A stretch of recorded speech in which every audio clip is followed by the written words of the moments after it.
Bonjour. Alors nous avons vu dans l'épisode précédent qu'il était important de comprendre de quelle façon les jeux vidéo pouvaient mettre en forme une narration de façon particulière. Et pour ce faire, il nous faut tout d'abord définir quelques termes que nous avons jusqu'à présent employés de façon un peu évidente, mais qui nécessitent tout de même une définition. Tout d'abord le terme d'histoire. Une histoire est une suite chronologique d'événements, tandis qu'une narration va être la façon dont on va présenter ces événements à un auditeur, à un spectateur, voire à un joueur. Et une narration peut tout à fait chambouler l'ordre d'apparition des événements pour donner plus de relief, plus d'intérêt à une histoire. Elle peut aussi ignorer volontairement, cette narration, certains éléments de l'histoire pour créer des effets de surprise, de suspense, etc. Et une histoire tout à fait exceptionnelle peut, avec une mauvaise narration, paraître peu captivante, peu intéressante. Vous avez eu peut-être déjà cette expérience d'avoir un ami qui avait une bonne blague à vous raconter, mais comme il n'était pas très doué dans cet art de la narration, eh bien l'effet humoristique de la blague tombe à plat. De la même façon, une histoire peut être somme toute assez banale, peu originale, mais avec une très bonne narration, elle peut être tout à fait captivante et intéressante. C'est le cas par exemple d'un film comme Pulp Fiction qui volontairement va explorer des histoires somme toute assez banales, des intrigues de gangsters, de voyous déjà vus plusieurs fois dans le cinéma. Mais tout l'intérêt de ce film réside justement dans sa narration, dans la façon dont il va agencer les événements de différentes histoires pour créer de la surprise chez le spectateur et pour donner du relief, de l'intérêt à ces histoires. Alors, concernant le rapport que les jeux vidéo peuvent entretenir avec une histoire, on peut tout à fait, comme dans les autres arts narratifs, avoir une histoire qui est linéaire, et le rôle du joueur sera de découvrir les événements qui composent cette histoire dans l'ordre qui a été préétabli par les concepteurs. Mais comme nous l'avons vu, jouer, c'est aussi faire l'exercice des possibles. Nous avons notamment souligné dans l'épisode consacré au game design que lorsqu'il joue, un individu doit avoir le sentiment, d'une certaine façon, que ses actions vont avoir une répercussion signifiante dans la suite des événements à venir. Et pour ce faire, de nombreux jeux vidéo vont proposer une forme d'histoire arborescente aux joueurs, c'est-à-dire qu'il va avoir d'une certaine façon le choix dans la suite des événements à venir, dans la façon dont ils vont se dérouler, alors soit pour aboutir à une même conclusion, soit pour ouvrir les possibles quant à la conclusion de cette histoire.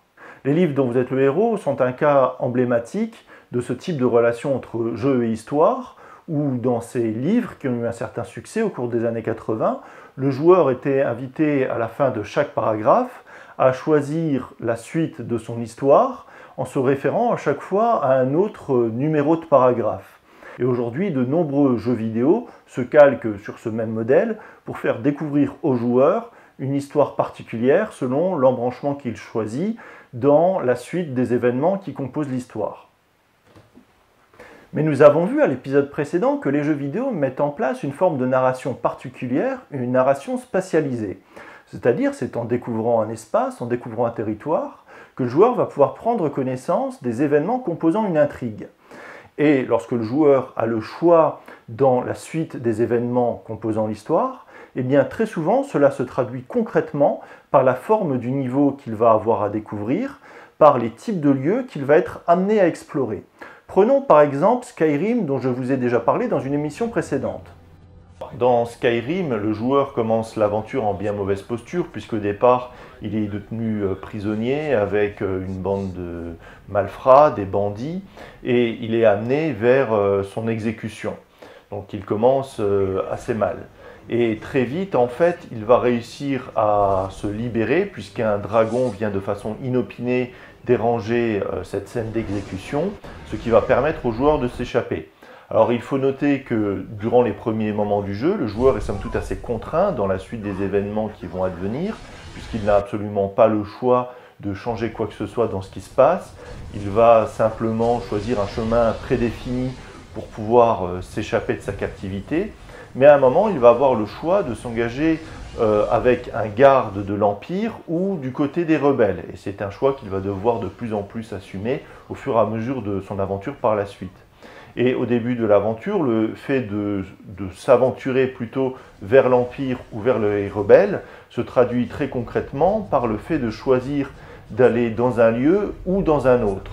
Ce qu'il faut noter dans Skyrim, c'est que le joueur commence dans un endroit confiné, qu'il a ensuite un certain choix entre deux embranchements, mais très vite, lorsqu'il va s'échapper, le joueur va tout d'un coup tomber sur un paysage immense, vaste, qui lui fait un certain effet, d'autant plus qu'il sort d'un long tunnel de caverne.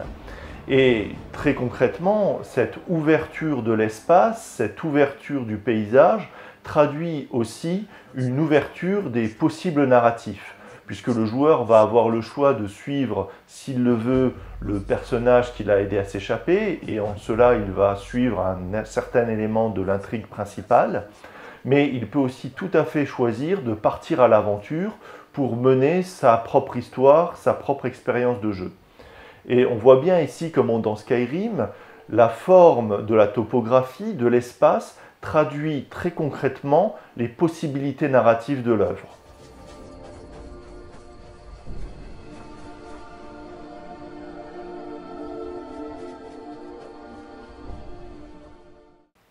Alors on voit bien dans ce cas que l'histoire est une suite d'événements préétablis, prévus par avance par les concepteurs, et que le joueur va avoir à sa charge la narration, puisque c'est lui qui, par ses actions, va faire advenir les événements qui composent cette intrigue. Mais il faut aussi souligner que de nombreux jeux vidéo ne proposent pas aux joueurs de découvrir une histoire qui a été prévue, préétablie par les concepteurs. En effet, de nombreux jeux vont proposer aux joueurs de générer à chaque nouvelle partie une nouvelle intrigue, une nouvelle histoire, une nouvelle suite d'événements. C'est ce que l'on appelle une narration autogénérative. Nous sommes en fait un peu en face d'un jeu bac à sable. Alors pourquoi dit-on un jeu bac à sable dans le jargon professionnel? Eh bien parce qu'un enfant dans un bac à sable, selon les outils que l'on va lui donner, ne va pas se raconter la même histoire. Et de nombreux jeux vidéo fonctionnent un peu sur le même principe. Prenons l'exemple de Minecraft. Dans Minecraft, le joueur incarne une sorte de Robinson Crusoe qui est un peu laissé à lui-même sur une île déserte, sauf que la nuit venue, des zombies attaquent. Mais le joueur n'a pas réellement d'objectifs qui lui sont conférés. Il peut en revanche tout à fait personnaliser son île et développer ses propres constructions, développer son propre paysage, ce qui fait que chaque joueur va générer une suite d'événements particuliers à chaque partie en fonction de la façon dont il va agir dans l'espace. Ici, l'exploration spatiale sert donc avant tout à générer une histoire, une suite d'événements singulières à chaque partie. Alors certains jeux vidéo particulièrement complexes sur le plan narratif vont emprunter à l'ensemble des modalités narratives que je viens de décrire. Par exemple, dans Skyrim, si le joueur est assez contraint au départ dans la découverte de son aventure, il va très vite avoir le choix de découvrir par exemple une intrigue principale qui a différents embranchements, mais il peut très bien aussi aller à la découverte du monde sans se préoccuper de l'intrigue principale, et dans ce cas-là, il va plutôt être dans le cadre d'une narration autogénérative, c'est-à-dire il va partir à la découverte du monde, faire ses propres expériences d'aventure, sans se préoccuper de l'histoire qui a été prédéfinie, préétablie par les concepteurs. Néanmoins, ces considérations sur les liens entre jeux vidéo et narration nous permettent-elles véritablement de penser ce qui fait la spécificité du jeu vidéo comme forme d'expression?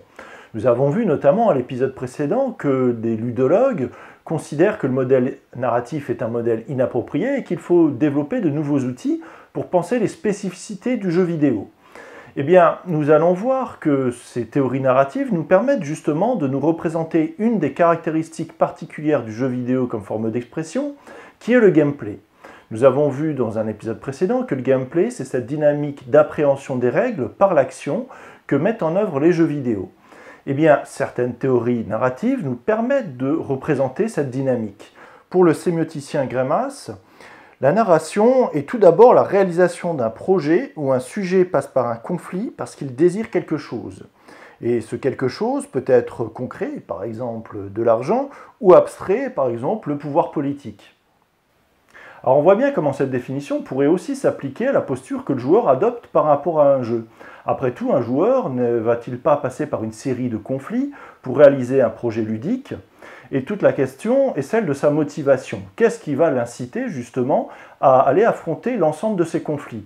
Alors, selon les personnes, cela peut dépendre de ses goûts personnels en termes de jeu, ça peut dépendre également du contexte, du moment où on va être amené à jouer, mais c'est aussi un peu à la charge du game designer de donner envie aux joueurs d'aller affronter ces conflits, de les surmonter, et c'est tout l'art du game design que de transmettre cette envie de surmonter les obstacles aux joueurs et de lui donner envie de jouer. Il y a pour cela différentes techniques selon les jeux, mais prenons par exemple le cas de StarCraft 2. Dans ce jeu stratégie, les joueurs doivent faire une série de matchs pour pouvoir progresser sur un classement dans différentes ligues, et chaque partie va leur permettre de rapporter certains points qui vont les faire progressivement augmenter dans des ligues de plus en plus prestigieuses. Cela permet aux joueurs de trouver parfois une motivation suffisante pour faire des parties à répétition et puis pour essayer d'augmenter leurs compétences dans ce jeu, tandis que d'autres ne vont pas vraiment trouver d'intérêt à ce système de ligue, de classement mis en place par l'éditeur du jeu. Et c'est pour cela que StarCraft 2, par exemple, propose d'autres modes de jeu, par exemple un mode histoire, où le joueur va jouer seul face à la machine pour progresser dans une intrigue qui est déjà prédéfinie et préétablie. Alors, ce qui est très intéressant dans la théorie narrative de Greimas, c'est que, selon lui, pour que le sujet puisse réaliser son projet et affronter les conflits, les surpasser, le sujet doit obtenir différents types de compétences. Il doit devenir un sujet qualifié. Et ces compétences, pour Greimas, sont au nombre de 4. Il y a tout d'abord le pouvoir-faire, le devoir-faire, le vouloir-faire et le savoir-faire. Appliquons ces différents types de compétences à un conte traditionnel. Par exemple, dans un conte traditionnel, un roi voit sa fille se faire enlever par un dragon et va demander à un preux chevalier d'aller secourir sa fille. Et donc, dans ce cadre-là, le devoir-faire qui est conféré au chevalier, qui est donc le sujet de l'histoire, ça va être d'aller secourir la fille. Pour cela, il faut le motiver. Il ne va pas aller scoltiner le dragon gratuitement. Donc, on va lui donner une certaine compétence qui est le vouloir-faire. Alors, le roi va le motiver, éventuellement, en lui promettant la main de sa fille ou alors de l'or. De la même façon, ce chevalier qui va aller affronter un dragon, à main nue, va avoir du mal à abattre la bête. Donc, il va falloir trouver une épée qui va lui conférer le pouvoir-faire, la possibilité d'aller affronter le dragon.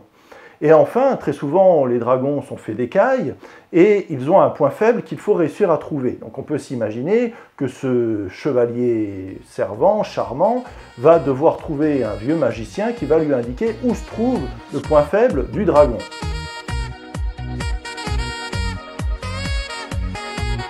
Ce modèle peut s'appliquer à un très grand nombre de narrations. Prenons par exemple la guerre des étoiles. Dans la guerre des étoiles, nous avons Luke Skywalker qui découvre au fur et à mesure de l'aventure quels sont ses devoirs-faire. Au départ, il doit aller secourir la princesse Leia, puis ensuite il doit détruire l'arme ultime de l'Empire. Et donc le devoir-faire évolue au fur et à mesure de l'histoire. De la même façon, dans ce film, Luke Skywalker doit apprendre à maîtriser la force pour pouvoir surmonter les épreuves qui se présentent à lui. Il doit donc acquérir au fur et à mesure un certain pouvoir-faire.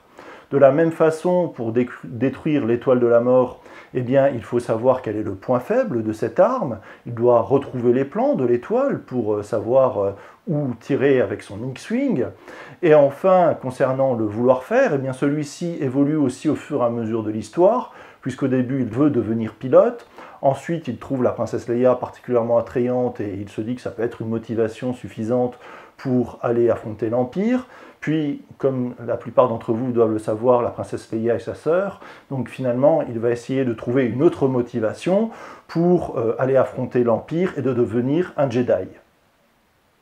Alors, comment va se passer l'acquisition de ces 4 types de compétences dans le cadre d'un jeu vidéo ?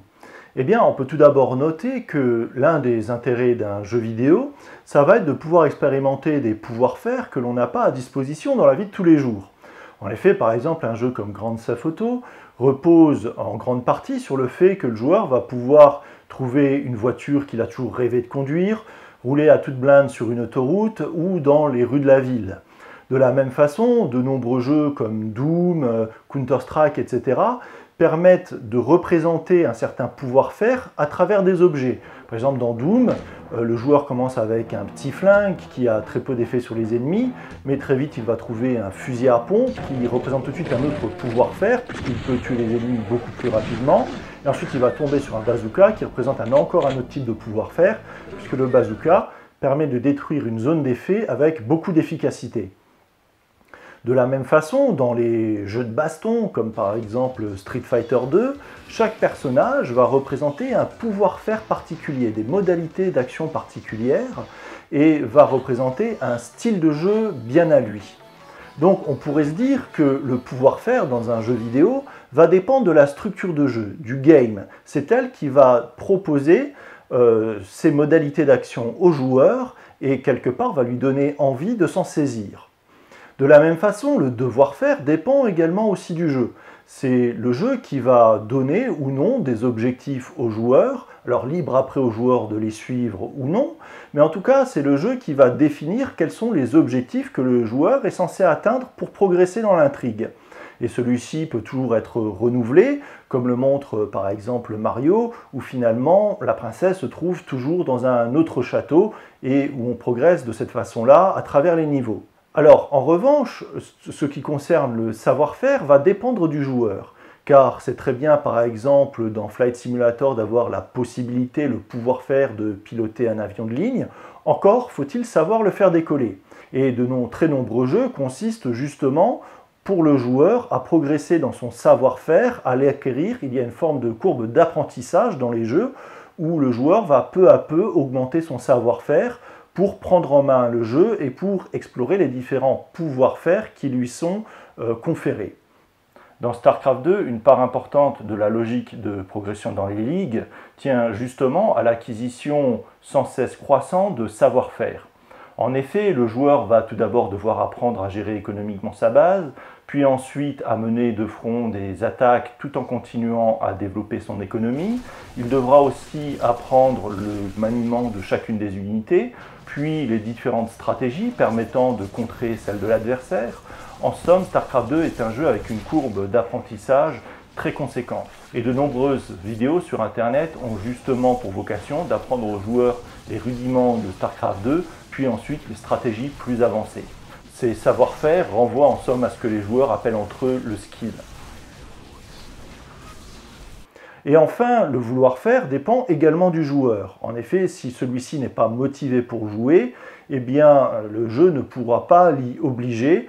Jouer est une activité volontaire et quelque part c'est au game designer de proposer au joueur une structure de jeu qui va lui donner ce vouloir-faire, cette envie de progresser dans ce projet ludique qu'on lui propose. Alors on voit bien comment ces quatre types de compétences peuvent se répartir entre la structure de jeu et l'attitude ludique du joueur. Le play regroupe à la fois le vouloir-faire et le savoir-faire, tandis que le game va régir le devoir-faire et le pouvoir-faire.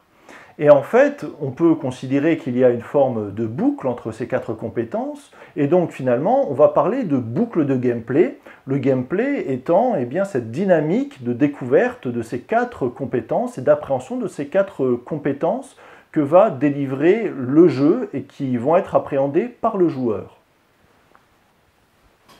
Alors nous allons voir que ce modèle du gameplay, issu de théories narratives, nous permet tout à fait d'analyser un jeu, même si celui-ci ne raconte pas nécessairement d'histoire.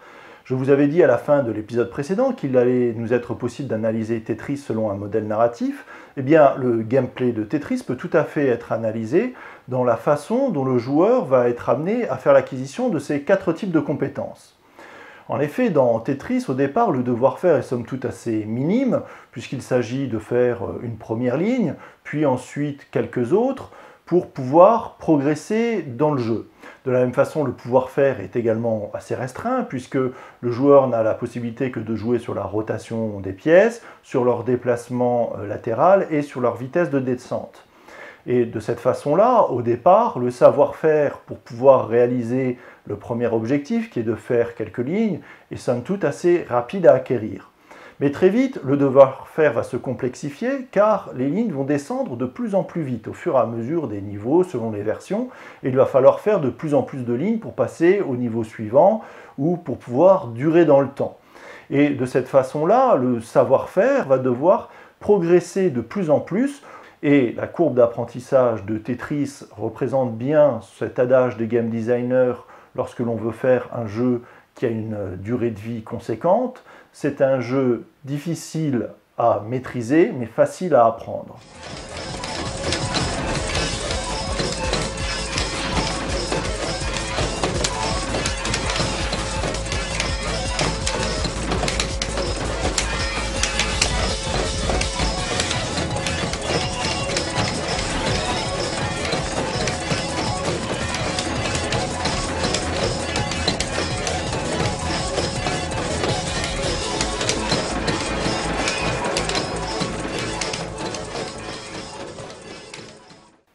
Alors nous avons jusqu'à présent insisté sur la façon dont les jeux vidéo étaient susceptibles de véhiculer des émotions, une histoire, un message, mais nous ne nous sommes pas encore vraiment intéressés au contenu, c'est-à-dire quel type de message les jeux vidéo sont susceptibles de transmettre.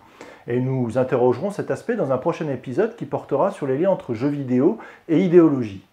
De la même façon, il est un aspect des jeux vidéo qui est trop souvent ignoré par la recherche et qui est pourtant essentiel pour comprendre de quelle façon les jeux vidéo sont une forme d'expression à part entière, c'est toute la dimension sonore du jeu vidéo et les défis qu'il pose à la composition musicale. Nous verrons donc également ceci dans un prochain épisode. Alors comme recommandation de jeu, je vous propose d'essayer Minecraft, qui est un jeu qui vous permettra justement de tester cette narration autogénérative, où vous pourrez assez facilement vous rendre compte comment l'agissement et les actions menées dans un territoire, sur un espace, permet de générer de nouveaux événements qui vont créer une histoire singulière de votre partie et une expérience individuelle unique. Comme recommandation de lecture, je vous recommande à nouveau la lecture de mon livre « Le jeu à son ère numérique », car c'est dans ce bouquin que je développe le plus la façon dont on peut adapter les théories narratives, la narratologie, à l'étude des jeux vidéo. Mais si vous souhaitez retrouver rapidement les différentes typologies de formes narratives que j'ai développées dans cet épisode, vous pouvez aussi vous référer à un article sur mon site web qui aborde justement les différentes formes de narration dans les jeux vidéo. Et si vous cherchez un article qui vous permet de comprendre rapidement les implications du jeu vidéo comme forme de narration spatialisée, je vous recommande très fortement d'aller voir cet article d'Henry Jenkins qui fait aujourd'hui référence et qui montre comment finalement le game designer peut être considéré comme un architecte de la narration.